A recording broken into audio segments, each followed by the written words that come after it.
reports. But let me ask you this. If you see what the Pac-12 has or those who could be available, which ones do you think make the most sense if, in fact, the Big 12 tries to expand?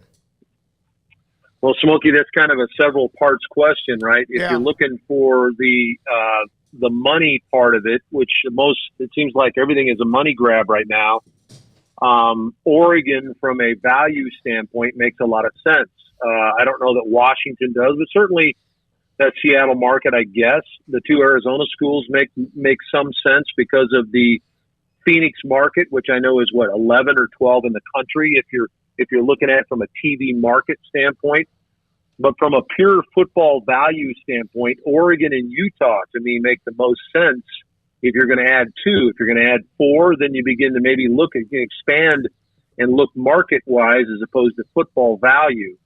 The problem with that is, Smokey, and I know you guys have been chopping it up, for Baylor to go to Eugene, not a big deal. But for West Virginia to go to Eugene to play a game, that is a big deal in basketball or in volleyball or whatever the other sport may be.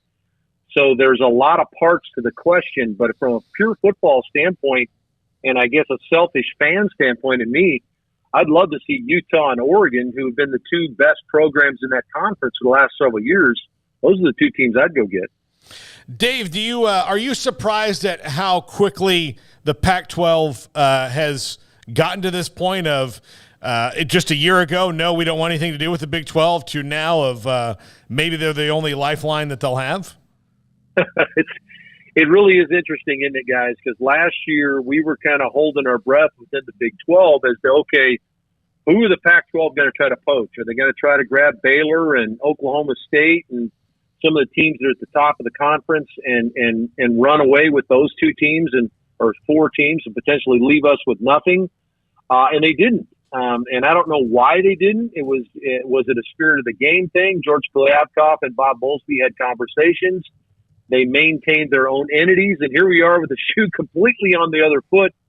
And everybody that I can talk to about the Big 12, go raid them, go take anything you can, get everything you can get from them. So it's really odd and really strange, a strange situation that both these conferences find themselves in just a year removed from when the shoe was completely on the other foot.